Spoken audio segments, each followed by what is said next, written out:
up, witches? I'm Taylor. And I'm Amber. And this is Waking Up the Witch. We're your neighborhood witches, and each week we get together and talk about all things witchy. We're two curious ladies trying to understand the human experience, but while we do that, we think it's important to honor the people that lived here before us and honor the cultures and traditions that we're being inspired by. This podcast is about waking up the witch, which means we are learning and growing every day. That being said, we're always open to feedback on how we can do better.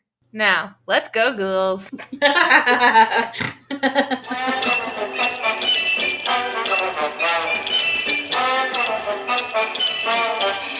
Hey, Amber. Hey, Taylor. How's it going? Amazing. Good. So we're not going to go a whole lot into how our weeks have been. We're recording today. I'm going to St. Louis to visit some friends and family for my birthday.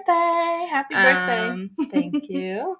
This will be past my birthday when it comes out. But today we interviewed one of Amber's really good friends, Julia, and it was such a pleasure having her on. She talked all about being a facilitator of plant medicine to help people walk through their trauma and depression and PTSD. And I'll kind of let Amber talk about how they met each other and all of that. Yeah, her story, she gives us a beautiful introduction and like her story of waking up, which we're discovering on this podcast is really our favorite part when we're talking with guests. So she talks a little bit about how we met and stuff, but what didn't really come up is what an impact she's been on my own spiritual journey. I know that I briefly mentioned this in our first episode when I was introducing who I am and my personal story of waking up, but she was my mentor. She's someone I worked with one-on-one. It's actually really beautiful and amazing because she was my very first in-person, real person Reiki client.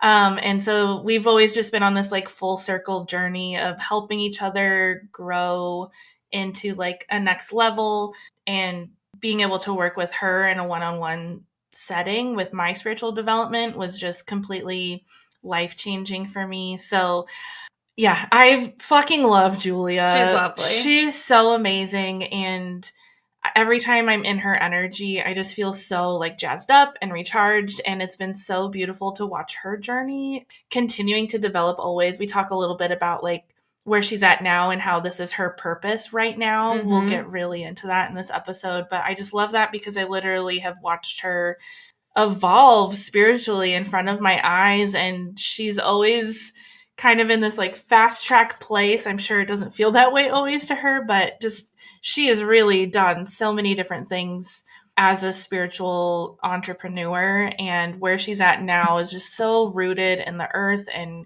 grounding and healing on such a profound level. It's so beautiful to see her and her development, and to have been able to have her on our podcast in this phase of her life. And just to be able to connect with her. We also talk a little bit about inner child healing, and she has a really special tool that you'll learn at the end of the episode to connect with her own inner child and how that's been helpful and healing to her. So, it was such a good episode. So excited about She's this amazing. episode. She's located in Bend, Oregon. So when you listen to this, if you're in or around that area or anywhere else in the Pacific Northwest, she can travel to facilitate those kind of ceremonial safe space, intentional psychedelic work, not just getting fucked up to forget and party. Like you set your intention, you go into the practice, and then you learn how to integrate after. And it was so fascinating getting to talk to her. I really want to do that with her. Yeah. I haven't really ever done drugs with intention, I guess, besides just like partying and having fun. Yeah. Which is a great intention in itself. But I think doing it from a place of healing is amazing. It's so amazing. It was really fascinating too. Like, she's so knowledgeable about this as well, and just how psilocybin like affects our brains and our mental well-being. And she's just so gentle and loving and open, that really anything that she ever does in this world will always be she's always going to be such a magical medicine woman for someone to work with on so many levels. So. I love that she can just proudly call herself a medicine woman. That's such a badass title to have. She is, too. She really is. Working with her has been so profound for me, and I know that her and I will always continue to work in capacities where I'm holding space for her and then she's holding space for me, and I'm just so grateful she's in my life. I think doing this with you and then talking to all these beautiful, powerful, spiritual people all the time, like, I'm super curious to see where my journey goes and what happens with the rest of as you my continue everything. To wake up for the rest of your life, because you're not going to just wake up one day and be woke. I just feel like I'm in a limbo period right now, and that, like, there's big shifts happening and I just don't know what they are yet. That is never an easy place to be in, but it also is like the most powerful place to be in, because I always, you're in this transformational stage, and I always envision transformation as the butterfly, as the caterpillar to butterfly. I keep getting the phoenix rising from the ashes, which guess what? I feel like there's been a lot of fucking ashes. I deserve to rise fierce and fiery. Like, let's go, bitch. I am ready, and I am done. You're done with the goo? Yeah, I'm just done making myself small. Like, I'm ready to just be big and powerful and, like, confident in whatever way. Like, I think people think that I'm more confident than I am because I'm always just forcing myself to put myself out there. But, like, I'm ready to have a kinder internal speech and internal dialogue that makes me feel as powerful as I think that I am. Yeah, as you were, like, putting out to the world. Yeah, there's a part of me that I'm like, yeah, I'm a bad bitch. And then sometimes I'm just mean. And I'm like, you would not say that to one of your friends. Why are you talking to yourself like that? I think that's even before I walk into a bathroom and there's a mirror, I say, you're so cute. And then I'll walk in and I'm like, hey, cutie, what's up, girl? I love that so much. We're not doing anything else. Like, we're just being kind. I love that. That's a really good tip. I'm going to start looking at myself in the mirror, and it's so easy for us to judge ourselves and pick at, like, your double chin sticking out today, or whatever you're insecure about in that moment, especially if you're feeling that inside. So maybe I'll share this TikTok. I think about it almost every single day. It's just this cute girl, and she's sitting on a beach, and she's just, like, kind of hunched over, and she's in a bikini, and she's like, a little bit of a belly, that's okay. And then she's like, a little bit of, like, body hair, that's okay. And then something else, and she's like, that's okay. So sometimes if I look at myself and I think something not nice, in my head I say, that's okay. Oh, that's okay. I'll put it on our Instagram because I saved it. It's okay. Anyways, Julia is also a bad bitch, and we can't wait for you to hear this episode. It's going to be amazing. Let us know what you think. We fucking love her. I just know you're going to love her too. And do something nice for your inner child today. I think that's a good reminder, is do something nice for your inner child. Enjoy.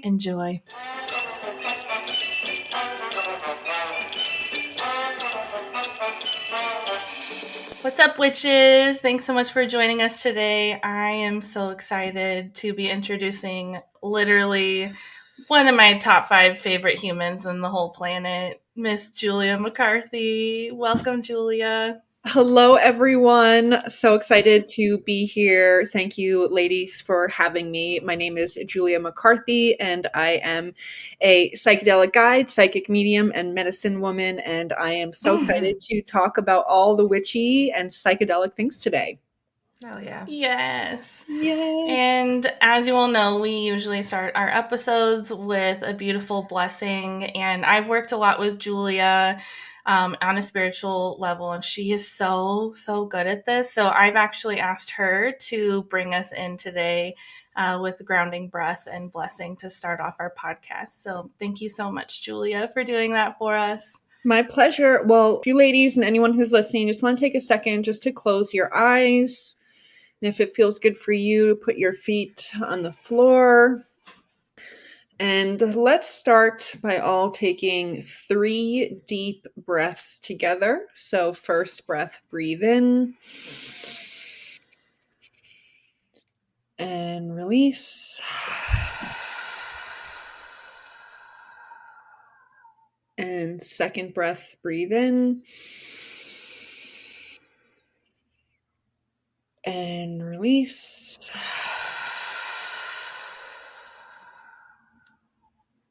And third breath, breathe in. And release. And now I would like to call in and invite in our higher selves, our guides, our loved ones, and any ancestors or angels that wish to join us today. We ask that you join us and surround us with your loving presence, and may everything that comes through and that we receive today be for the highest light and the highest good for everyone involved and everyone that's listening. And I just want to thank our entire spirit team for being here with us and for always loving us and leading us and guiding the way and showing us the next steps as we move forward on our path here in life. And thank you to Taylor and Amber for inviting me to be on this show today. And thank you to everyone who's listening. It is such an honor, joy, and pleasure to be here. So thank you, thank you, thank you. Thank you. Thank you so much. Yay. Yummy. That feels so good. Ooh, and I am grounded now. My nipples are hard. Okay, before we get into all of the goodness, I have taught Taylor about full body nipple chills, and I know that this was birthed by the two of us, and I can't remember how it happened, if it was something that you brought into my world, or if I said my nipples were hard and you just took it and said full body nipple chills, or what. I don't remember, but ever since, it's a part of my vocabulary. And now it's a part of the podcast, and people say it to me regularly. Should put that as a hashtag for this episode. Hashtag Even my husband says it now. Oh, I love it. Even what? Even my husband says it now. Amazing. Yeah. Spread the word. That's our little baby. Our credits to Julia. Love it. Love it. So, Julia, on this podcast, we love to hear everyone's story of waking up their witch inside. Mm-hmm. And we know a lot of people, like for us, it started at a very young age. We've already shared our waking up stories and kind of how we've gotten here today. So we would be so honored for you to share with us and our audience, whoever's listening, how did Julia wake up? How did you get to here? What made you fall in love with being a witch? Whew, love it. Awesome. Well, I'm super excited to share this story. Also excited because, Amber, you have a pretty big role in all of this too. So it's just so perfect. But to get into how I began to wake up my inner witch, just rewind this back to my childhood, where I'm sure that this started for many people. But I grew up in a home where, especially from my mother's side, my mom, she's one of 8. She has 3 sisters. So her and her 3 sisters were always into spooky things like scary movies. They used to go like to John Edwards, that famous medium. I had an aunt who was very into ghost hunting. Like she has talking about that. My mom and her best friends are the same. Amazing. My cousins and I used to play with the Ouija board. My family had a poltergeist encounter when we were growing up, and a couple of other strange things. What happened there? Oh man, the poltergeist encounter. So we used to vacation growing up in Vermont when I was growing up. I grew up in New Jersey, and so we'd go up to Vermont every summer for a couple weeks, and we'd always rent the same condo up there. And my cousins would all come up. I have like 14 first cousins on my mom's side, so all my family members would come up. And there was one of the times that we were up there were a series of nights where my cousins, I wasn't sleeping in this room, but there were 4 of my cousins in one bedroom. There was like 2 sets of bunk beds in them. And I think also one of my aunts was sleeping in there as well. And during the middle of the night, crazy shit just started happening in the room. Like the banister of the bunk bed was like being picked up and thrown across the room. Things are being thrown across the room. Like the door was slamming open and shut. Just like literally stuff like out of a movie was happening in the middle of the night. So naturally, everyone freaked out and, couldn't sleep in. And so the following morning, there's probably like 8 of us staying in the house at that time. So the following morning, we're all like, what the hell just happened? We called one of my aunts. We called the ghost hunting aunt who was like, and we were like, what's going on here with all this? We called one of my mom's uncles who was a priest at the time. It was like, we need to like figure out how to bless the home and clear this out of there. And then we all left to go to the pool that was in the complex there. And when we came back that following afternoon, that one bedroom that the stuff had been happening in was completely torn apart. Like the mattresses were off the bed. Like it looked like someone had just like gone crazy in there. Oh my God. And then there was this doll, which we believe, of course it's a doll, was at the center of all of it. It was like this doll that had been like stuffed in the back of the closet, like a straw doll, like, just like really creepy looking back on it. It's like, of course that thing was haunted. And I remember my mom taking the doll out of the bedroom, putting it on the patio in a cooler with like a cement block on top of the cooler. That way the doll. Classic. I mean, what else does one do with a haunted doll besides putting it in a cooler? And the whole family, we were like so freaked out after that. And I forget what ended up happening. I think we were like able to clear the home out in some capacity, but there was just like some other creepy stuff that happened. And that was like our first real ghost encounter with poltergeist. And you could like, it was definitely like an evil energy. It wasn't like a playful child ghost like playing tricks on people. Like there was definitely a sinister and evil and dark energy to everything that was happening. Wow. So, creepy. And did you go back to the same condo then like the next year and everything was fine? Everything was fine. Yep. Wow. So crazy. So, I mean, that's what happens, I guess, because like my cousins, I was probably like 6 or 7, and my cousins at the time were like 10, 11, 12. I guess that's just what happens when you get like all of that young energy in a room, and especially a family that's like open to this kind of stuff. So, checks out. That's so interesting. Wow. So I grew up with stuff like that happening. So just always knew that there was the other side and that there were ghosts and that, hauntings and whatnot. And I just like thought that that's how everyone grew up and like didn't really think anything of it whatsoever. And then fast forward going through just like my teenage years and my really the beginning of my 20s, I was not tapped into my intuition at all or my gifts or anything like that. I spent the vast majority of my career working in hospitality, so working in hotel management, basically not using my gifts in any capacity whatsoever. And then in 2017, I moved to Denver from Austin, Texas. And Denver is really where my spiritual awakening and journey really started. And I know, Amber, that's obviously where we met, but Denver just has some really incredible energy to it, and just being close to the Rocky Mountains as well. Those mountains just hold so much energy and medicine, and there's just it's like Denver's a vortex. And anytime that I've gone back to Denver since moving out of there, it's always like a massive life shift or change that happens to me. But anyways, I moved to Denver in 2017, and that's like really where I started to get into crystals and oracle cards. Like there's a couple of witchy shops in Denver.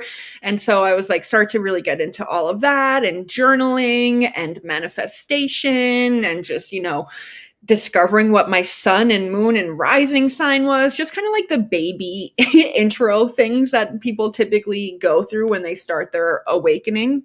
And what are your big 3 for listeners, since it's come up? Yes. So my big 3, I'm a Scorpio sun, a Leo moon, and a Sagittarius rising. And a lot of Scorpio energy in my chart. I have a whole Scorpio stellium in my 11th house. So big Scorpio energy over here. Shout out to any other Scorpios out there. It's also Scorpio season. And we have a Scorpio new moon eclipse starting tomorrow, and then the full moon eclipse on my birthday on the 8th, which is going to be great. Yeah. Anyways, I digress for the Scorpio talk. And really what truly kickstarted my spiritual journey was after I found myself in a very emotionally and physically abusive relationship when I was in Denver. And that was like it caused me to hit rock bottom in my life. And it was after leaving that I remember I broke up with this person. It was on a full moon in Sagittarius, which I like didn't connect all the dots in at that time. And I broke up with him on the full moon in May. So that was a Sagittarius full moon during Gemini season. And like looking back, that makes so much sense because Sagittarius is a sign of, freedom and exploration and spirituality and all that. And after that, I really started to dive into spirituality and exploring my gifts and what that looks like. And then I started a new job, met a beautiful man named Joey at my new job. And my either first or second day, I remember I rolled over to Joey's desk and we just hit it off immediately. And Joey was like, I have a tarot card deck in my backpack. Do you want to see it? I'm like, you're now my new best friend at work. And he's I don't think I realized you both started kind of around the same time. Yep. Yeah, I think he started a few months before me, but he had his whole ruins deck and his whole tarot card deck that he was carting around with him all around. Such a witch. Yeah. And he's like, oh, I have to introduce you to my friend Amber. I was like, okay, wonderful. Can't wait to meet Amber. And so that led to my very first full moon circle was with you in one of your backyards. Yes. And it was under the Scorpio full moon too, as well. So it was just so perfect. Holy shit. Mm-hmm. Amazing. Mm-hmm. And that just really kickstarted everything. And just being, around you, Amber, you're just I remember looking up to you. I'm like, oh my God, she's such a witch. Just so embodied. She has all these crystals and oils and decks, and she does Reiki and all these tattoos and everything. I was I feel I'm such a nerd, a newbie with all of it. I'm I'm just just little me over here joining this full moon circle. But that, that really started to kickstart things and really led to more of an awakening. And then long story short, I had a couple of two encounters with spirits, people who had committed suicide and were kind of stuck in between the human realm and the spiritual realm, and they needed help crossing over. And those are long stories. I won't go into them. But I ended up helping two of these spirits cross over, and they were spaced out almost a year between each other. And the first one that I did, I worked with a shaman in Denver to help me, release this spirit and to help him fully cross over to the other side. And I remember after that crossing ceremony, which is such a beautiful experience and just mind blowing, the shaman, he looks at me and he's like, you're going to be a very powerful medium one day. And I was like, okay, that's news to me. I haven't been. People in your life that had passed? Nope, no? Strangers. And I've tried to look them. Well, one is a friend of a friend. The first one, complete stranger. I've tried to look him up afterwards, couldn't find him. So strangers.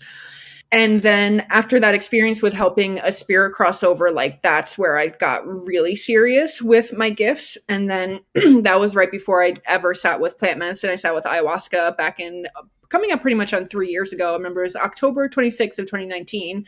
I sat with ayahuasca for the first time. And after that journey, I was like, I'm quitting my corporate job. I'm quitting my hospitality career. I'm selling everything that I own. I'm buying a one-way ticket to Bali with my boyfriend, and I'm just going full blown into studying my spiritual gifts and my mediumship gifts and my psychic gifts and healing gifts and everything that were coming online. And then they have been very much developing over the past 3 years. And it's just been such a journey, learning how to work with those gifts, learning how to understand my intuition, learning to really embrace my inner witch, which has been such a massive theme this past year, and just really embracing the magic that's within and really the magic that so many of us hold and carry, but are scared to share with the world for a number of reasons. And it's been a very beautiful, painful, scary, rewarding, and fulfilling path ever since then. And it's just only continuing to evolve and expand and grow. And you're actually catching me as I'm in the midst of another huge transition into my purpose right now. So the hits just keep on coming with all of this. And it's just so exciting and so beautiful that, once you really start to embrace your inner magic and your gifts and your inner witch, the path just continues to unfold and expand in just the most beautiful and magical ways. So I really love that you say, like, my purpose right now. Like, I want to get to that, but I just want to take a moment to, like, pause on that vibration, because I feel like, I've obviously watched you and you've watched me and how we just continue to evolve and grow and cheer each other on. And I think a lot of people in the world are always trying to find their purpose. Like, that's a big thing, that whether you're a witch or not, or subscribe to that, like, we're all on this journey. Like, what is our purpose? Why are we here? What am I supposed to do? And I love that you just said, like, my purpose right now, because obviously you've had many purposes at each part of your life and you recognize that. And I really feel that's one beautiful gift that you have, is helping other people see that, like, it's not just this one finish line. Like, and you sit deep in, like, this is my purpose, but you're like, this is my purpose right now. And it really, I think, helps give a permission slip to anyone else who gets the opportunity to watch you share that with the world. So what would you say for people who are wanting to find their purpose right now, or feel like they don't have a purpose? What could you say to them right now that might help them kind of just embrace where they are?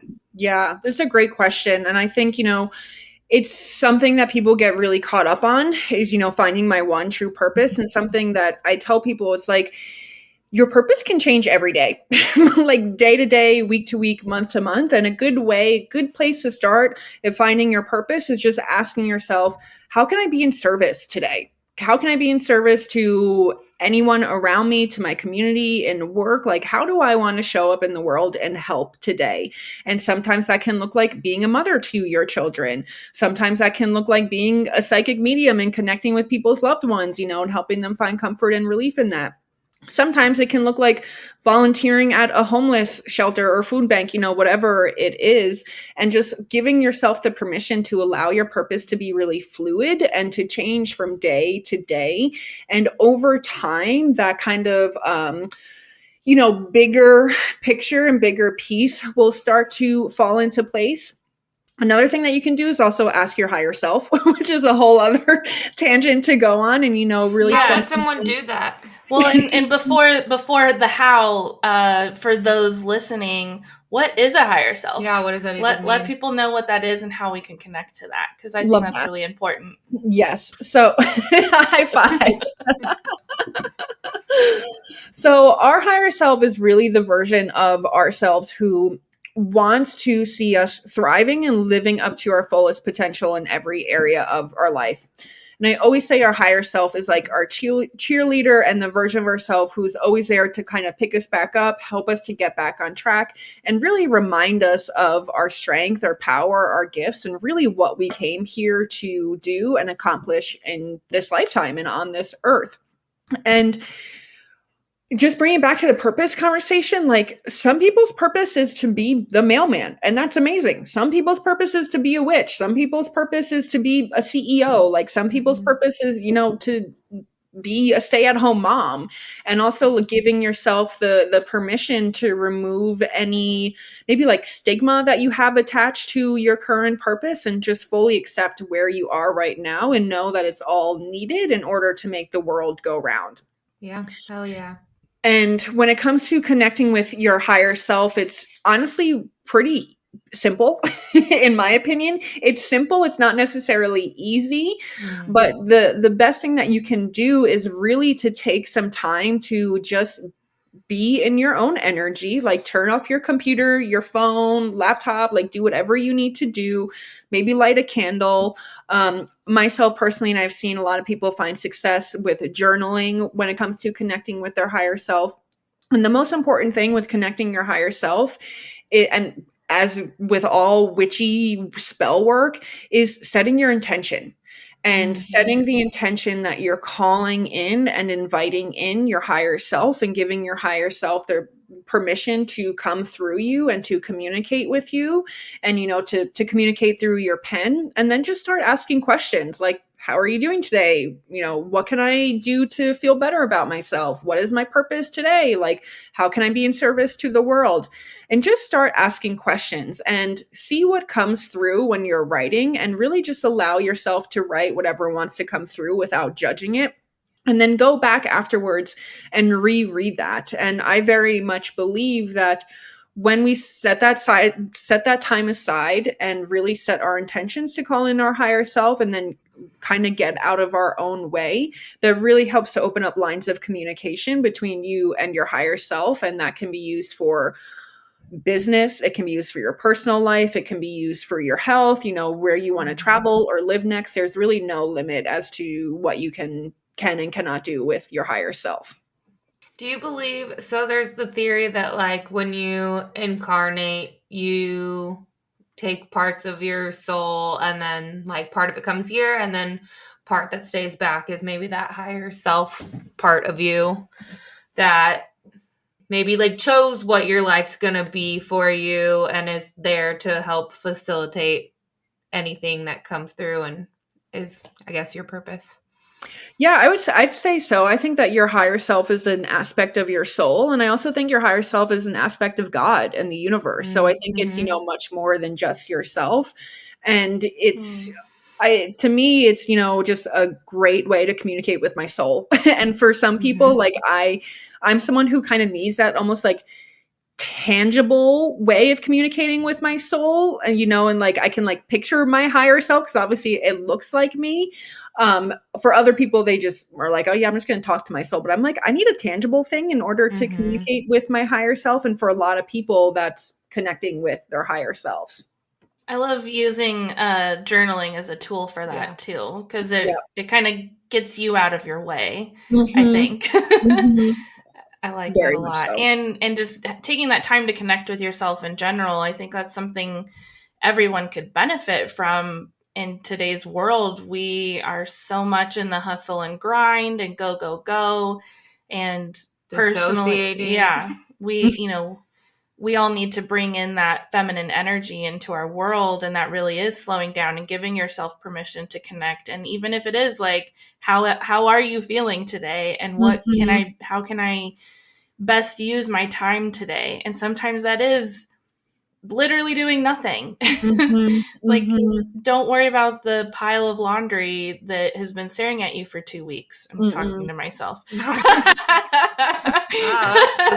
I've been putting it off. But like, I'm not mad at myself for that either, because I really have needed to take that time to get that rest and sit on the couch and binge watch whatever great show is on right now. Like we don't have to be so hard on ourselves. We have all been raised in this patriarchal world where it is go, go, go. And so I think connecting with your higher self gives you that opportunity and permission to connect to your feminine energy. Whether you are a female or male, we all have both aspects of feminine and masculine energy, but most of us live in our masculine. Yep, absolutely. I heard you mention something about how it can be kind of scary for a lot of reasons to tap into whatever your gifts are. What do you think are some things that you felt like were scary, and how did you kind of push yourself out of your comfort zone and say fuck it to whatever anybody else thought? Fuck your fears. Great question. I would say the hardest thing, there are two things that are coming to mind. One I'm going to start with is boundaries and creating boundaries with spirit, because one of the scariest things that, I started realizing when I started tapping into my gifts was I didn't have any boundaries with it. So spirits would wake me up in the middle of the night. You know, they'd linger after their readings. My body was being used during readings in ways I didn't want it to be used. And I was like, I don't want to see dead people in my home. Like, I'm not available for that. Like, no, thank you. And so that was one of the things that my mentor taught me, was setting boundaries with spirit. And setting boundaries with spirit is so much easier than setting boundaries with humans, because there's no real conversation involved. It's just kind of putting it out there. But like, I was very clear in setting the boundaries once I learned to do that. You know, like, my body is not available to be used for any sort of communication outside of chills as a confirmation. But some people are like, yeah, I want to feel how each person died. I'm like, I don't need that. Yeah, no, thank you. Thank you. You can just tell me, like, I don't need to feel you having a heart attack. Like, I'm good on that. Other boundaries that I set was like, I'm only available for spirit communication if I have a reading for someone, or it's a private client that I'm working with long-term one-on-one. Other than that, I'm not available for random spirit drop-ins for me to then reach out to their loved one on, you know, social media or texting. Like, I'm not doing that. What if another boundary? Just super, super clear with my time boundaries. And I'm like, I'm not available for communication when I'm out at a grocery store. Don't need to know about the woman standing in front of me. Don't need to know when I'm out for a walk. Like, only when I'm sitting in my chair with my crystals in my hand and I have a reading for someone am I available for spirit communication, because it gets real overwhelming real fast. And then the second piece that I think is is also most common for people is like getting over the fear of judgment from people around you, especially family. Like, there's so much there wrapped up with family. And even though my family was one that was like pretty open to this stuff, now as time has progressed, I've never had a conversation with my family about what I do. They've never asked me about it. And it's kind of like a don't ask, don't tell policy, I guess, at this point when it comes to my work. And I've been at this for about 3 years now at this point, and like pretty close with my family. And like, I have one sibling who I can kind of talk with things about, but they don't want to know. And so like, that can be painful at times. And for anyone who's coming up against a family resistance, just bringing it back to yourself and bringing it back to your heart. And if it's in your heart to do this work and to create good in the world with it, that's all that matters. And also seeking approval from yourself as opposed to trying to seek approval from people outside of you. And just knowing that, you know, when you approve yourself and what you're doing, ultimately that's all that matters. Hopefully other people, you know, will catch up to you, but if they don't, that's not your problem, and you can't control that.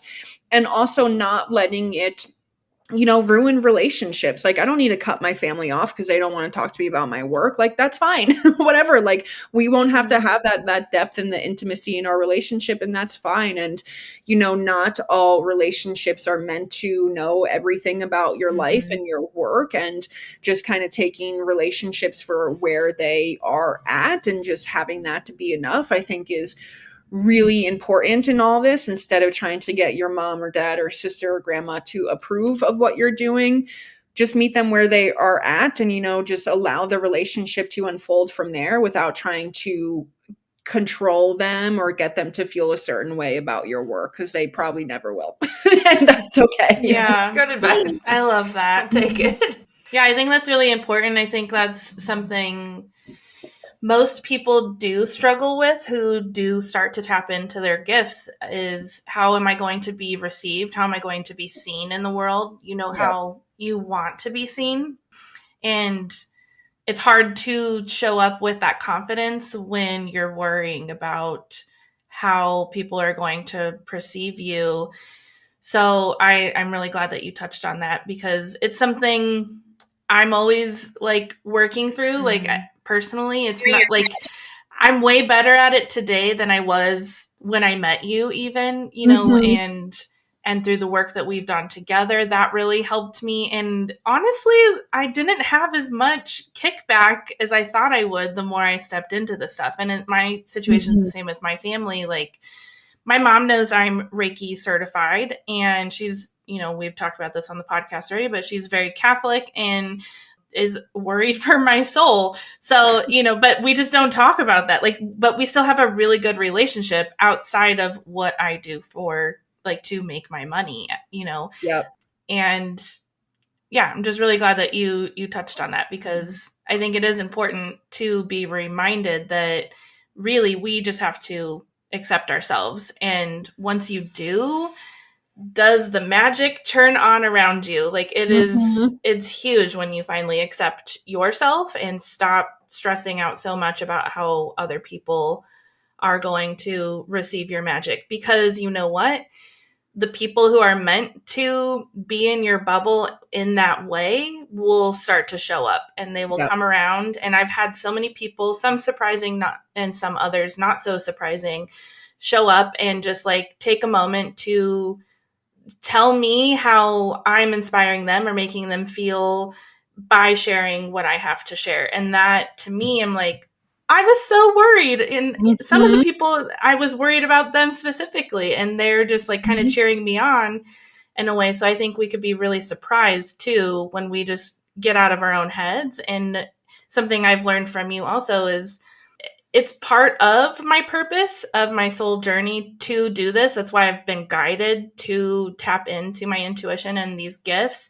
And so not sharing it with the world is in a way kind of being selfish. You're holding on to that, and there's people out there who do need that magic. So if you, listener, find yourself in that place, know that there's a reason why you are being guided to that magic. And there are lots of people who are amazing and ready to help you tap into that, and also work through those moments of uncertainty and those moments of doubt, and helping you to heal that witch wound. Mm-hmm. Oh, the witch wound. Yes. Alive and well. Yeah. She's never totally closed up. No. That's the thing. Yeah. It doesn't ever really go away, but that's okay, because that's also part of our purpose, is growing through that and healing that. So. Anyways, should we hop into what are you tell doing us now? If we could go to where you are now and then start hopping into what are some offerings that you have and what do those look like? Yeah, so right now my purpose has really evolved into working with psychedelics intentionally and creating and cultivating a safe, loving, welcoming, supportive. Whoa. I was going to say supportive and non-judgmental space for people to really do their work in when it comes to working with psychedelics, and primarily psilocybin, so working with mushrooms. And this has been a really long time coming for me, over a year and a half in the works at this point. And psychedelics have absolutely changed my life, 100%. And I personally have reached this point in my journey where I really want to be helping the collective in a way that's meaningful and in a way that actually makes an impact in people's lives. And this has been a huge part of my journey this year, is just kind of, seeing how do I actually want to help people. And the answer that keeps coming up is through working with plant medicine, through working with psychedelics, because I could go on for hours about just how effective and transformational it can be when you're intentionally working with psychedelics in a safe and loving way. And so now I'm working for this company called Psychedelic Passage, and I am a full-time facilitator now with Psychedelic Passage. So I am working with people who, for the most part, are depressed, anxious, have PTSD, trauma, just are really dealing with the full spectrum of kind of the negative human experience, and are looking for healing and are looking for a way back home to themselves and their light without the bullshit, without the stories, without the trauma holding them back. And this work has been incredibly humbling, getting to really get a good snapshot of what the current, especially in the United States, is what the current landscape looks like for mental health for the vast majority of the people living in the United States. And it's a pretty bleak place right now when it comes to mental health. And there are a lot of people out there suffering, and a lot of people who are at the end of their rope when it comes to, medications or talk therapy, and are looking for a new way to heal. So I am supporting people through their journey, through the preparation process prior to the journey itself, and then also in person for them during the actual journey, which is, about 8 hours long from beginning to end. And then also on the back end with their integration and helping them really to make sense of everything that has happened and really learn how to integrate all the lessons and teachings that the medicine gave them during their journey into their current life, work, relationships, really everything that they have going on. So it's been such a fascinating, wonderful, and deeply, deeply humbling process starting to work with psychedelics. And you have to be humbled in order to be in this space. And the universe humbled the fuck out of me these past 8 months, really this past entire year. And it's like, okay, you want to work with psychedelics? Well, here's, a fresh round of depression for you, and anxiety, and relationships falling apart, and your work falling apart, and moving to a new place. And it's like, this is what you're going to be dealing with when you do get into this space. And so I'm so grateful. This year has been really challenging for me personally. And I'm just at a place now where I'm just so grateful for all the shit that happened this past year. Because now I want to cry. You're a Scorpio too. You've been getting around by these eclipses. Like, it's been no joke this year. It's been really, really hard. But and now, of course, as we're entering Scorpio season, I'm like feeling my power and energy like coming back for real this time. I'm like, no, I'm like done with that stuff. Like, it's time to really step into this new purpose and this new chapter. And a new purpose as a psychedelic guide and a medicine woman. And the title medicine woman is something I've had a lot of resistance around in terms of claiming. Like, there's so much to that. And I'm in the process of claiming it. And even like saying this out loud is really helpful in all of that. But I just so deeply believe in the power that these medicines hold and the ways in which they're really able to change and just help people get out of bed in the morning and feel okay, and to really experience life with a brand new lens and a brand new way of looking at themselves in the world. So how does it really work? What is the science behind why the mushrooms or psychedelics are supposed to be beneficial? And is it a one-on-one thing, or are you doing this in a group setting? Yeah, it's a one-on-one thing. And, the way, especially working with psilocybin has really incredible healing and therapeutic benefits to it. So one of the biggest benefits is that it really gives your nervous system a chance to relax and to release anything that's been holding on to. So whether that's depression, anxiety, trauma, all the stuff that our nervous system holds on to, it gives it a chance to relax and release that during the actual journey itself. And sometimes people don't know what it is that they're releasing, and that's fine. Like, you don't always need to know what you're releasing, but that can come out in a number of ways during a ceremony. So like shaking, twitching, crying, sweating. I've seen people like physically purging and throwing up, and just giving your nervous system a chance just to relax and release all the shit that it's been holding on to that it doesn't need to hold on to anymore. It's also really incredible for creating new neurological pathways in your brain that can be very supportive for you going forward, and just creating new neurological connections. So that way people, especially if they're depressed, they have new pathways to work with and new pathways to really learn how to love themselves and to love life again. Plus, it also has really just a beautiful spiritual aspect and component to it as well, in terms of helping people either to create or deepen the current connection that they have to God, source, spirit, universe, divine, higher consciousness, whatever you want to call that higher power that exists all around us. And we're never going to be able to find out how psychedelics, psilocybin works. And thank God we don't, because those mushrooms are millions of years old at this point. And like, why do we need to figure out how magic works? And it's so incredible how psilocybin is really able to cater and tailor each journey to the person that it's working with, and based on what they have gone through in their life, and also based on what they're able to handle at the current time. Mm-hmm. And it's a highly, highly intelligent fungus and mushroom. And it's just amazing how it works. And Big Pharma will never be able to figure it out. It's definitely Big Pharma's nightmare at this point, because this medicine is non-addictive and it actually helps people. So it's like, oh, well, fuck. Now people aren't going to want their thank universe for placing this magic mushroom on our planet. Yep. I kind of want to like paint a picture of what this whole thing looks like. So can you talk about a little bit what the preparation is? Are people coming into an office space, or is it a cozy place with like blankets and candles? And then how are you integrating after? Yeah, great question. So for the most part, people choose to do it in the comfort of their own home. And that's really, you know, how we're set up for. So people will do it in, you know, on their couch or in their bedroom.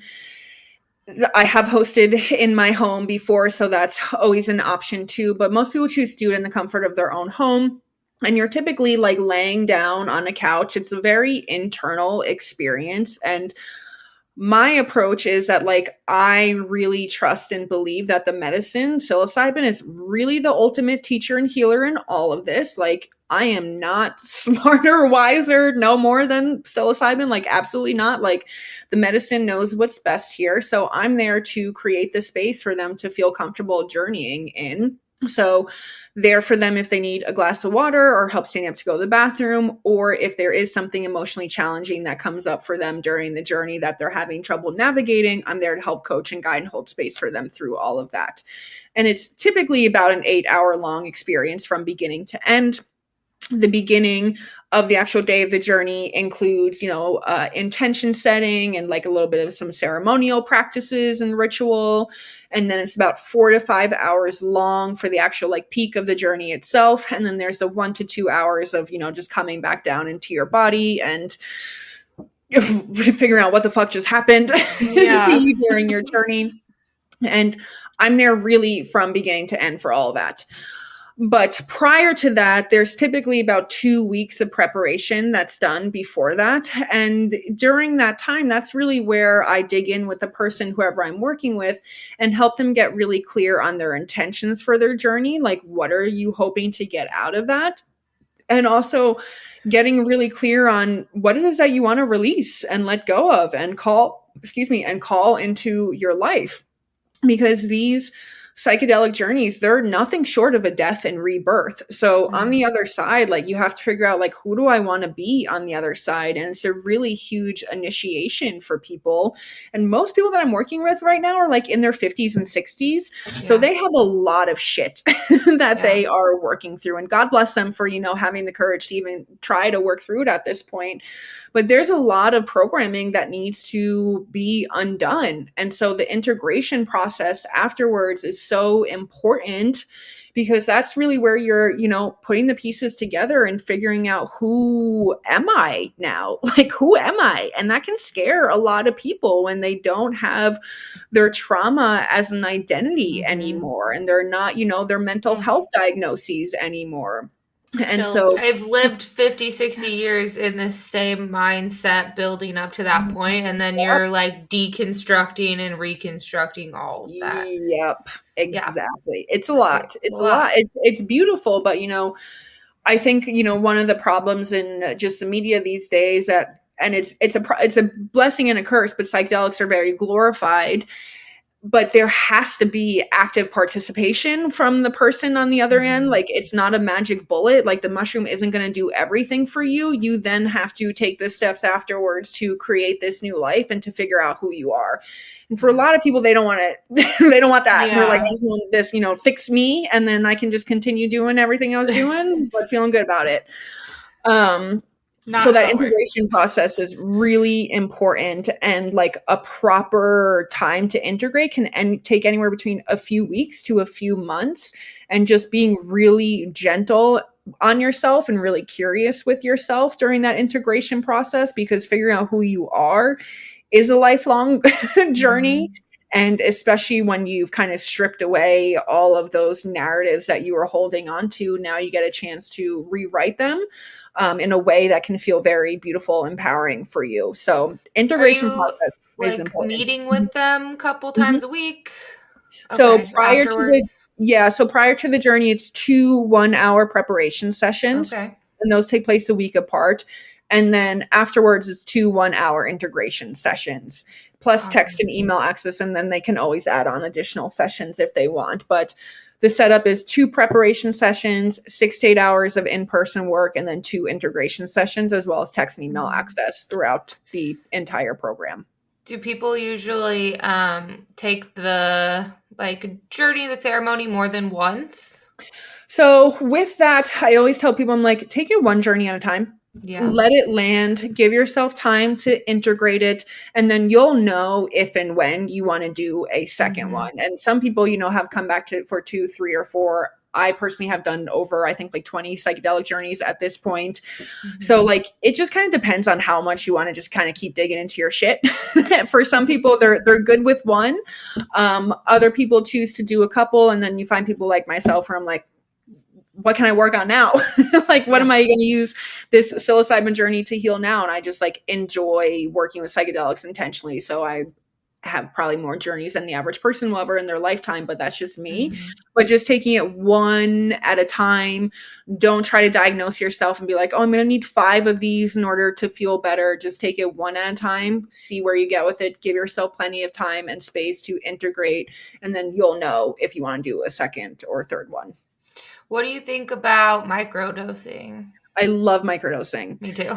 Big fan of microdosing, yes. I always tell people microdosing is a really good way to dip your toe in the psychedelic pool without, too much of a risk and a very high reward on the back end. And Can you explain the proper way to do that too? So you're maybe a couple of days on and then a couple off, right? So there's a couple of microdosing regimens that you can stick to. And with all of it, you have to ultimately find what works best for you. Okay. So I do 4 days on and 3 days off when I'm microdosing. I've also microdosed intuitively and just kind of, when I'm feeling called to it. Mm-hmm. But a really common one is 4 days on, 3 days off. And when you're microdosing, you're essentially taking a very, very, very small dosage of psilocybin. So you're not high, you're not impaired, you're still able to do everything you would normally do, drive, cook, clean, work, be in your relationships, because it works in a very subtle and sub-perceptual way. So it's a really great way to kickstart your healing, especially if you're anxious or depressed, or also if you want to, open up your creativity more and feel more present in the moment and connect to yourself on a deeper spiritual level. So it has many uses and benefits to it. And some people notice a result or a difference the next day after microdosing for the first time. Other people, it takes time to build up into their system. So I always tell people, I'm like, give it a month, see where you get with it. One caveat that I will say is that a lot of SSRI, antidepressant medications can essentially block or blunt the impact of psilocybin. So if you're on one of those and you're microdosing, don't expect to feel anything, unfortunately, or notice anything, because your SSRI just kind of cancels it out altogether. So what do you recommend for somebody that's just not to do it? I don't know. So it wouldn't be a safety issue. It's not like it's a contraindication. It's more so of an expectation issue with all of that and, setting yourself up for proper expectations. So it just also depends on, how committed you are to having a psychedelic experience. And for some people, they're really committed. And typically people want to get off their SSRI medication. So if you are someone who's like, I'm ready to taper off of these, first and foremost, talk to your prescribing doctor about a proper way to taper off instead of trying to go cold turkey. That's definitely not the way to go. Give yourself time and space and grace to taper off of your medications. Some people, if during the tapering process, will also supplement with microdosing because they have found microdosing to be very helpful during that tapering process, especially in terms of mood stabilization and helping them to feel okay. And then the third thing that people will do is they'll just kind of roll the dice and see what happens, because there is a very small percentage of people who do experience something on their SSRIs. For example, we did a ceremony on Friday with a woman who was on her SSRI medication, and she had a full-blown psychedelic experience. So it can happen, but it's more so around expectation setting and management, and knowing that if you are on an SSRI, there is a very high likelihood that you won't experience anything, but it's not necessarily a safety issue or concern with combining the two of them. I had no idea. Yeah, that's good to know. I have a question about working with you in this capacity. Are you working with people locally, or if somebody in Kansas is like, I really love Julia's energy, do they have the ability to still work with you in these sessions? Yeah, absolutely. So as of right now, for the most part, I'm working with people in the Pacific Northwest. So I'm in Oregon. So I'm working with a lot of people in Oregon, Washington, NorCal. However, if someone doesn't live in the Pacific Northwest and is listening to this and is interested in working together, I'm definitely open to that. Whether you coming out here to Oregon or me going out there, it's definitely something that I'm open to. So really working with people all over the country, but primarily Pacific Northwest. And the way that Psychedelic Passage is set up is we have facilitators all throughout the country. So, oh, nice. Yeah, that was going to be my next question is working through your company. How would people connect to your company to see if there is a facilitator near them? Yeah, so go to psychedelicpassage.com and then schedule a 30-minute consult call. And, even if you just have questions about working with psychedelics in general and you're curious, schedule a 30-minute consult call and we'll be happy to take care of you from there. Cool. Hell yeah. I just want to add to the microdosing. Like sometimes when I'm talking to clients and stuff, they'll express that they're scared or nervous. And I try to explain that it's like almost like taking any other medication. If you overdo it, you're going to have side effects. But if you take the proper amount, you're not going to really be able to tell in the moment. Yep. That's like, you're not going to feel fucked up if you're dosing properly. Right. It's like, taking vitamin D. It's right. Like, oh, I can really feel this vitamin D kicking in. Like no one ever says that. Yeah. But like too much vitamin D, then you're going to get sick. Yeah. And same way with working with psilocybin. So yeah, 100%. That's a great thing. Can I ask about your ayahuasca experience? Sure. Yeah.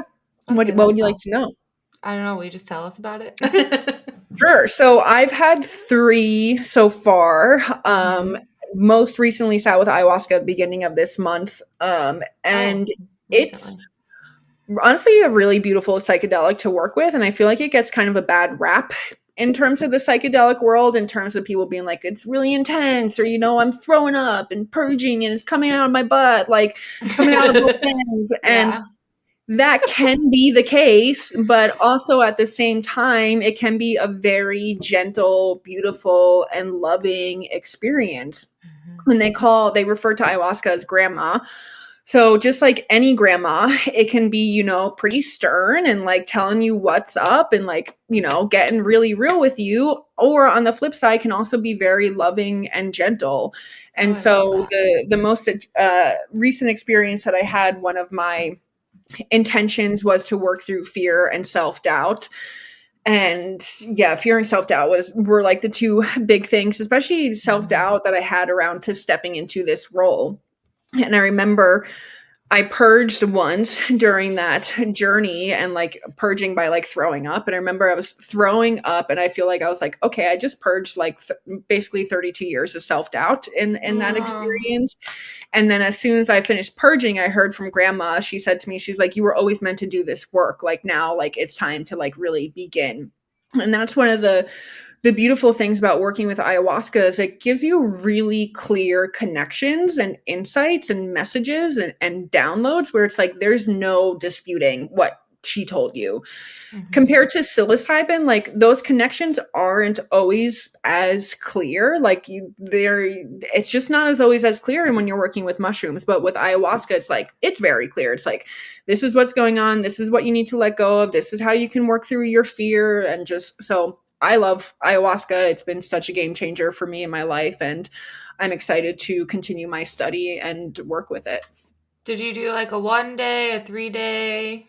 I've only done 1 day. I honestly can't imagine doing like 3 days. Actually, well, that's not true because I'm going to a retreat in Mexico in the springtime. That is going to be 3 days. But anyways, I just did a 1 day experience all 3 times. And how long does it last? It's pretty much so the ayahuasca is more of a group experience every time that I've done it. So you're sitting with, I've sat with anywhere between 10 to like 30 other people during it. Wow. So it can be a bit of a longer experience, and they, in my experience, have gone all night. So starting at 8 p.m. and you're not finishing up till like 5 or 6 in the morning. So it can be a full night experience. Hold on. She just dropped her water. Uh-oh. Do you have more to say about ayahuasca? I just love it. If you are considering doing it, make sure above all that you feel really comfortable with who's facilitating for you. Totally. And if there's any part of you that senses a red flag or that feels uneasy with your facilitator, don't do it. Like, make sure that you're in a really good, safe spot, because unfortunately, there's just a lot of people out there that are facilitating these things that don't have people's best intentions in mind and use it kind of as a way to manipulate and control people. And I've heard a lot of stories like that. So just make sure that whoever you're doing it with, you feel really safe with. They have prior experience, because unlike psilocybin, there are some pretty serious medical contraindications working with ayahuasca. So you're going to want to make sure that who you're doing it with knows their shit and has been doing it for quite some time and can really facilitate a safe, loving, and welcoming space for you. Yeah, that's a good piece to put in there. So are you doing any other magical... Do you have any other magical offerings right now besides doing this plant medicine work? Just yesterday, I took down my booking link for people to book readings. I was like, I'm just going to put this on the back burner for now. And I feel like there's going to be a microdosing course that I launch in the future. Like, I can feel that physically brewing in the back of my mind. But as of right now, I'm just like mostly focusing on this psychedelic work and seeing where it takes me. And I went through this whole grief process prior to that ayahuasca experience in the beginning of the month, where I'm like really letting go of this almost like identity of being like the higher self channeler and connector and doing higher self readings. And like that stuff was so amazing and beautiful and powerful and potent. I'm sure I'll pick it up at some point again, but I was like, it's just such an interesting space. Like, I'm not necessarily using those gifts as much anymore. Like, I'm more so just not using them. I know that they'll come through in ceremony and whatnot, but I'm just focusing on people who are depressed, honestly, at this point, and coming back home to themselves. So working intentionally with psychedelics, if that's something that anyone's interested, whether that's in a journey space or with microdosing, that's really where I'm feeling really called to support people right now. What's like the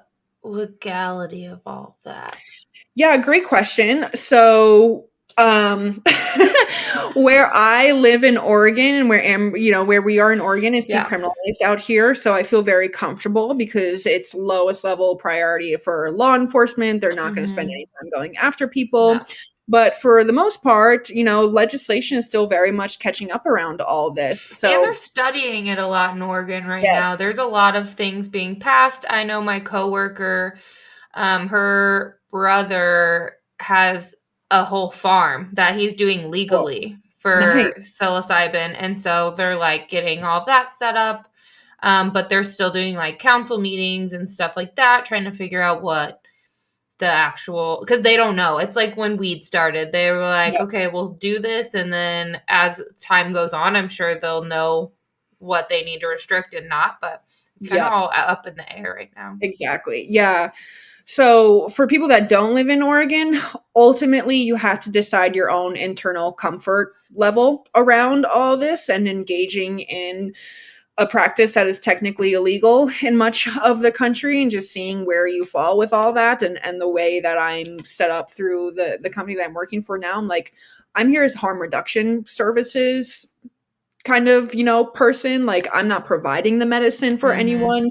You are 100% on your own for all of that. I'm just here to help hold the space for you and help you properly prepare and integrate. But I will not give you any of the medicine. I wish I could, but that is definitely illegal, even here in Oregon as well. So you just kind of have to determine how comfortable you are.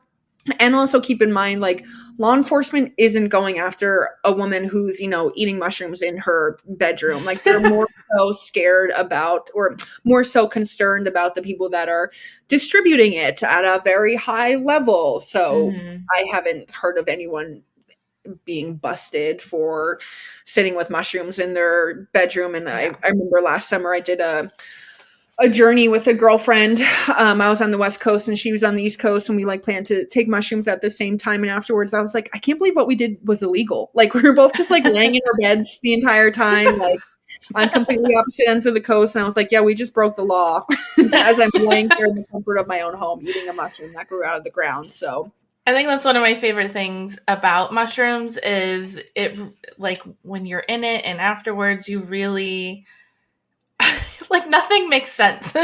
Everything that we do, it really gives you that sense of we are the only living thing in this world right now that has to pay to survive. And I'm over that. Why do we have to show up for our jobs and all these things that kind of just break down in your mind, which is beautiful. I mean, of course, it is the world that we live in and we all have to still do it. But whose idea was that? Richard Nixon. I just want my titties out, some fruit, kicking it hard. So seriously. I want to be in the red tent when I have my period. I don't want to talk to anybody. But whatever, I'll just keep going to work and trying to be a millionaire. Okay, so what about, what do you feel like? Have you taken LSD? What do you think about that? Even though it's not a plant medicine, I find that was my big catapult into changing my whole entire life. And I love that drug. And Amazing. I haven't taken LSD yet. However, I am planning on microdosing LSD on my birthday in a couple of weeks. So nice. I'm very curious to see how that unfolds, because I hear one of two things, either a story like yours or the complete opposite end, where people were like, that was just a really strange and scary 12-hour experience. And LSD is much longer than psilocybin. So you can buckle up and strap in for a good time. But I have not worked with LSD. To me, it feels almost like there's more clarity in that high than on mushrooms. Sometimes stuff feels kind of convoluted and really confusing, and you definitely get that, but it's everything, the patterns, everything is just really clear. Yep. I'm excited for you.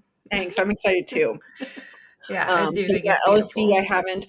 The other really powerful psychedelic that I love is 5-MeO DMT. And that the frog?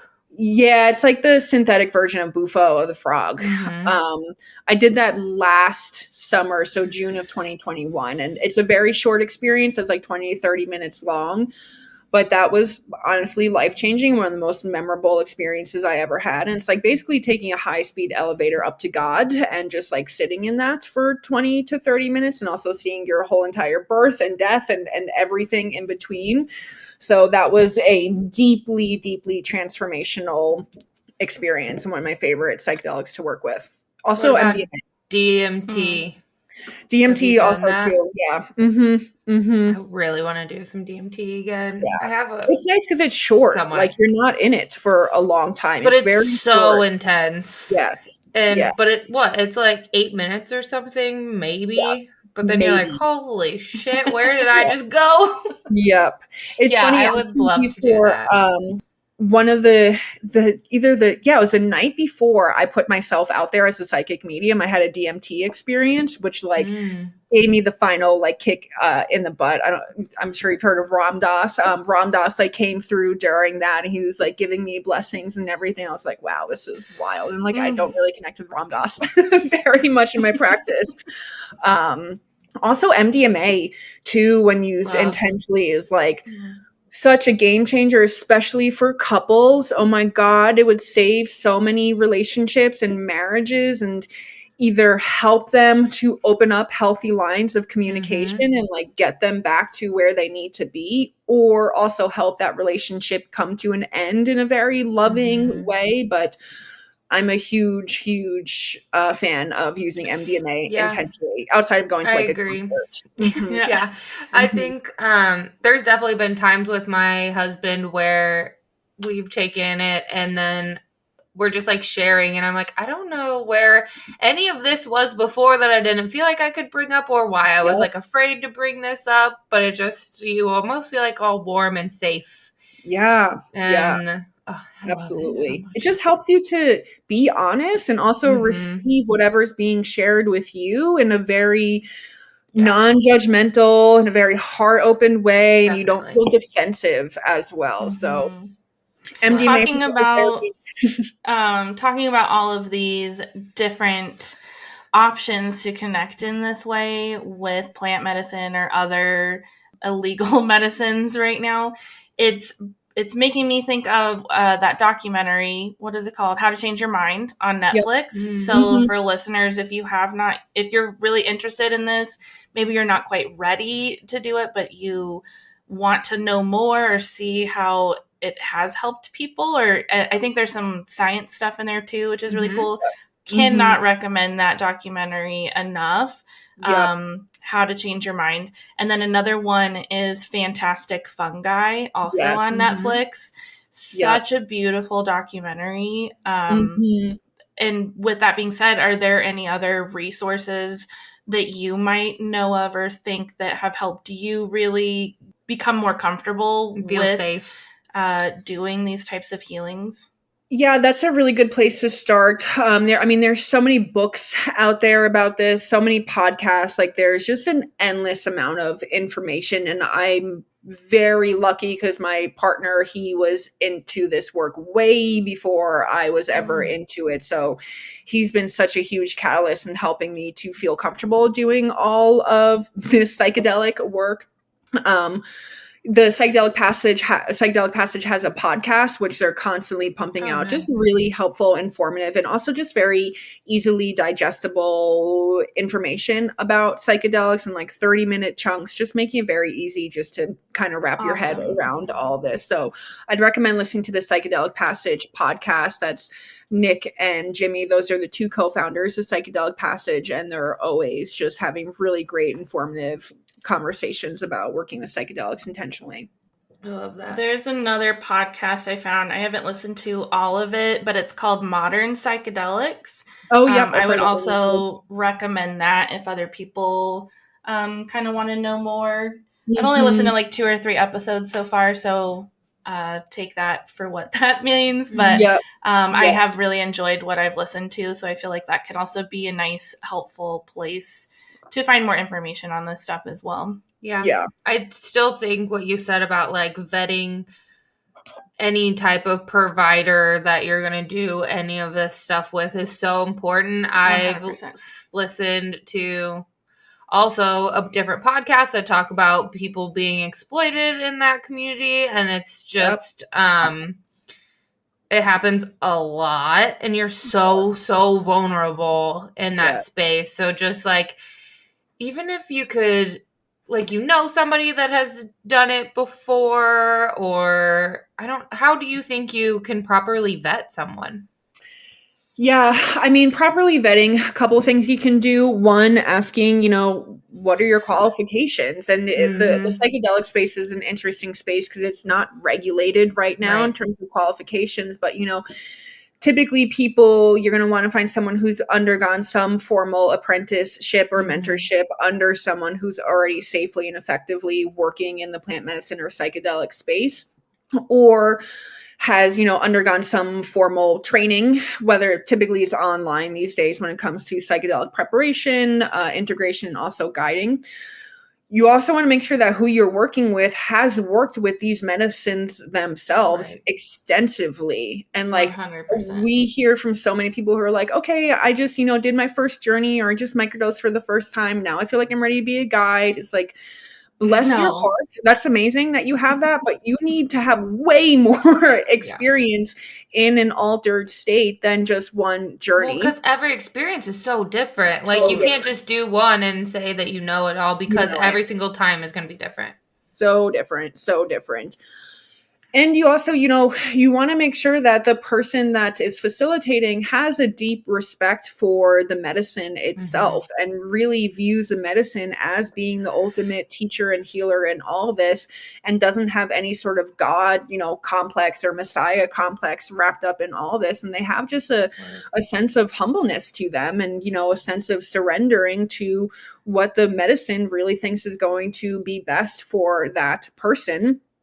And just trusting your gut. If for any reason it feels off for you, for any capacity, like don't do it. It's really not worth forcing yourself into a situation where you feel even slightly uncomfortable, because like you said, you're in an incredibly vulnerable space. Like, for the most part, you don't have control over your bodily functions when you're in the peak of a psychedelic journey. And it's very easy for people to take advantage of you in that space. Like a couple weeks ago, my partner and I were facilitating a journey, and the guy looks at us during, the middle of it. And he's like, wow. He's like, you guys could really take advantage of me right now if you wanted to. We're like, we don't want to. Yeah. We won't. Like, yes. Yes, we could. So interesting that he noticed that, like, in the middle of his experience. Yep. Exactly. Wow. So just really trusting your gut, making sure that they have the proper experience, and that they have proper experience of safely and effectively guiding people through these spaces as well. So where can people connect with you just to soak up your lovely goodness, magic, and potentially work with you or learn more about this stuff from you? Yeah, so mainly on Instagram right now. My handle is @XO Julia McCarthy, and you can DM me. That's really the fastest way for us to get in touch. If you are, throughout the country, if you're on the East Coast or Midwest, and you're interested in just exploring Psychedelic Passage and potentially working with another facilitator, psychedelicpassage.com, and booking a consult call is going to be the best first step for you with all of this. Awesome. Yeah. And we have some questions that we want to ask all of our guests, but before we do that, I would love for you to bring out Snowball. I really, really want to talk to Snowball for just a moment. I'm taking. I'm just going to preface this to everyone who's listening. Snowball is my stuffed cat. He's been with my partner and I for a couple years now, and we don't have any pets. We don't have any children, and Snowball is our adoptive daughter / pet. She's very sassy. This is very much a connection to us for our inner child, and this is something that I'm channeling all the time. I feel like Snowball has an actual spirit to her, so. But not like the doll from Vacation. Like the poltergeist doll. So here she is. Okay, hi. Hi, Snowball. Welcome to Waking Up the Witch. How are you today? Amber. Wow, so excited to be here. I miss you so much. How's your fall going for you? Oh, it's so beautiful and nice and cozy here now. I love it. Do you have your fireplace on all the time? All the time, sitting right in front of it, always. And are you eating lots of tuna? Lots of tuna, lots of soft things, all the soft things. Love it. Hell yeah. How's your podcast going?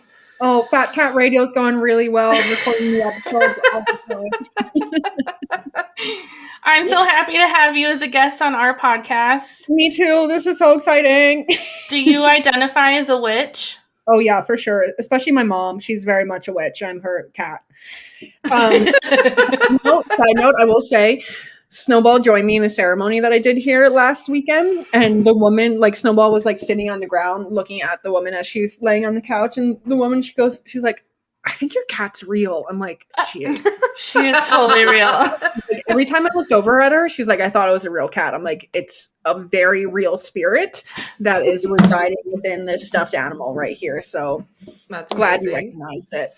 Oh, I'm so glad that Snowball could join us on our podcast today. Thanks, Snowball. We love you. No, thanks. Eat some brownies.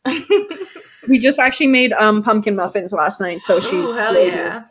Yum. I bet they're nice and soft and chewy for her. Oh yeah, you gotta put the chocolate chips in there. So good. Next time I feel like getting another dog, I'm just gonna get a stuffed one that doesn't pee on my couch. It's the best. It's the best. It's really the best. I was like, I don't know if I need children. Like, this is plenty. I seriously love Snowball so much and love the joy. Like, I love that you use her for your own inner child work, and truly, like, being around her brings out like my joy of my inner child. For listeners, so Julia and she's moved around a lot and has been to different countries and stuff since our first meeting in Denver, and has been all over the place. And we both came to Oregon around the same time, which is pretty fucking magical. Yeah. And finally, at the end of the summer, I got to go to Bend to go hang out with her for a whole weekend. It was just us girls weekend. Oh, it was so healing and amazing. And Snowball really was such a delight. Like, the whole time. In her prime. She loves to the lake and had such a good time with her. She'd sunbathed, and she's just such a joy. So I just love that she's a big part of your life, and that you get to share her with me and whoever else you feel comfortable with. And now our entire round of listeners. It makes me so I can't believe I just had Snowball on a podcast. I'm so grateful. That's a whole new level of vulnerability for me, because I don't share Snowball on social media ever. Like, she's very much the only people that I feel comfortable with, and Auntie Amber is one that Snowball feels very comfortable with. So. Hey, this is a safe space. We say that all the time. Yeah, this is totally a safe space, and I really I think it's encouraging. Like, we're in our 30s, and that we get to play and tap into that, and I think it's so important. And again, growing up in the patriarchal world society, we're like taught to kind of squash out that place. And Snowball, you are literally such a gem in this world, and we're so blessed to have you. Well, thank you. Wow, this is so exciting. And real quick, one of my favorite things is that Snowball has a whole birth chart written up, and for our listeners, they will have now possibly heard our episode with Daniel Rosado, our astrologer friend who joined us last week. And so you may know a little bit more about this. And for the listeners, what is Snowball's big three? Snowball's an Aquarius sun, a Sag moon, and a Leo rising, which is just so fitting for her. She is so sassy and so fabulous too, in everything she does. Love it. She's amazing. Yeah. Thank you for sharing her with us. Oh, anytime. Thanks for having her. She's going to be freaking out about this all night. She's the best. So for our questions, which kind of goes to whatever we're just talking about. Perfect. If you could tell your younger self one thing now, what would it be? If I could tell my younger self one thing right now, what it would be, I would say it's always just going to keep getting better. Hell yeah. Always keep getting better. Mm-hmm. And also, your hard times are going to be the times that you look back on with the most gratitude for. Definitely. 100%. I feel everything I've been through has really catapulted me into a greater life. Mm-hmm. Always. I kind of feel bad for people who haven't been through anything in their life. I'm like, ooh. What's that like? Guess you haven't catapulted ever. Jeez. Or lived. Yeah. Hello. Yeah. And what is something that you do for self-care that is just so important to you and you can't go without? How do you fill your cup? Spending time in nature, for sure. Yep. And being in Oregon has been such a huge part of this. I have nature right out my front door, and it's just so important. And that's really where I ground myself, and also have been sourcing a sense of acceptance from nature itself, which has been really huge. And just kind of coming back to the witch wound and, everything we were talking about with family and not approving, it's like, try sourcing that approval from nature, from the plants and the flowers and the trees and the rocks and the dirt. And just imagine all of those things telling you that you are beautiful and perfect just as you are, and see where it gets for you. Because that's been a really huge part of my practice this year in terms of feeling good about where I'm at, and also expanding my intuition and connection to source around everything. Yeah, nature is so powerful. And one of the things I really loved when I was visiting you is you were talking about how, you've been living up in the 5D and with the angels and the ancestors and the higher self for so long. And this year really has been about becoming more grounded, and like, not that you weren't grounded before, but that you are more focusing in on, like, I'm a human right now in this life on this earth, and what medicine and magic is there for me here. Of course there's stuff up there that is powerful and can be super beneficial as well. But it was such a great reminder. And I feel like I walk my life in that same thought, but to hear somebody say that out loud to me was like, oh yeah, we have to be here right now on this earth. And there is life, literally vibrations in the earth and the plants and everything around, like everything is living, and how that can elevate our souls just by being present in that is beautiful.